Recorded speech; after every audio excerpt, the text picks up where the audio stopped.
Oke teman-teman, pernah nggak sih kepikiran apa sih yang bikin seseorang itu benar-benar hebat? Nah, hari ini kita bakal bongkar konsep kebesaran, tapi dari sudut pandang yang mungkin sedikit beda dari kacamata Alkitab. Siap? Yuk kita mulai. Jadi pertanyaannya simpel aja. Apa sih yang sebenarnya bikin orang itu hebat? Kalau kita tanya ke banyak orang, jawabannya mungkin ya kekuasaan, kekayaan, jadi orang terkenal, kayak CEO besar, atlet juara, atau pemimpin negara. Tapi apa benar cuma itu ukurannya? Nah, pertanyaan inilah yang akan jadi inti dari obrolan kita kali ini. Nah, di sini nih kita lihat perbedaannya yang tajam banget. Di satu sisi, dunia bilang hebat itu soal kuasa, duit, dan jabatan, ya kan? Tapi di sisi lain, Alkitab ngasih standar yang, wah, kebalikannya. Kerendahan hati. Jauh banget ya bedanya. Coba deh kita lihat ayat kuncinya dari Amsal 22. Dikatakan di situ, ganjaran kerendahan hati dan takut akan Tuhan adalah kekayaan, kehormatan, dan kehidupan. Wow, ini langsung menabrak pemikiran umum yang bilang kalau rendah hati itu lemah. Justru sebaliknya, Alkitab bilang ini jalan menuju berkat yang paling sejati. Oke, kita masuk ke bagian pertama ya. Kalau kerendahan hati itu sepenting itu, sumbernya dari mana sih? Nah, Alkitab menunjuk ke satu hal, hati yang takut akan Tuhan.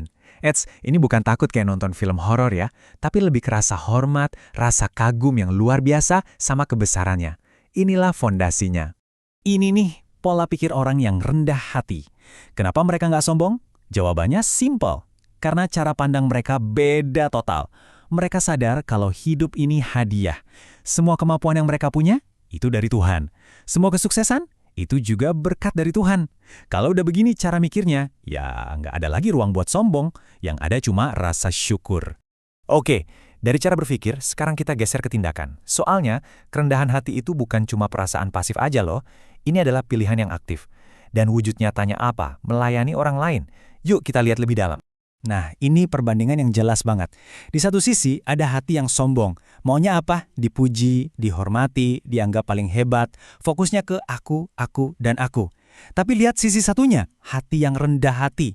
Dorongannya beda banget. Mereka lebih suka melayani, nggak butuh sorotan, dan fokusnya tulus ke orang lain. Dan ini bukan sekedar ide bagus ya. Ini datang langsung dari Yesus sendiri, dan ini radikal banget. Coba bayangkan piramida kekuasaan dunia, dia benar-benar membalikkannya. Dalam sistem nilainya, kebesaran sejati itu bukan yang di puncak dan perintah-perintah, tapi justru yang di bawah yang melayani. Ini definisi kebesaran yang paling tinggi. Sekarang kita sampai di bagian ketiga, dan ini mungkin bagian yang paling paradoks, yaitu gagasan bahwa kehormatan sejati itu bukan sesuatu yang kita kejar mati-matian, tapi justru sesuatu yang datang sebagai efek samping dari kerendahan hati. Prinsipnya jelas banget kan? Dunia mungkin salut sama orang yang berkuasa, tapi Tuhan justru menghormati orang yang rendah hati. Ini pergeseran total soal apa yang berharga. Penghargaan dari manusia kan bisa hilang besok, tapi kehormatan dari Tuhan, wah itu janji yang kekal. Terus, gimana caranya dapat kehormatan sejati ini? Prosesnya ada dua langkah. Langkah pertama, itu bagian kita. Kita sadar, kita memilih untuk hidup rendah hati. Nah, langkah kedua, itu bagiannya Tuhan. Nanti, pada waktunya, Tuhan sendiri yang akan mengangkat dan memberi kita kehormatan. Dan pengakuan dari Tuhan itu jelas jauh lebih berarti daripada pujian manusia yang sebentar-sebentar berubah kan? Jadi, intinya begini.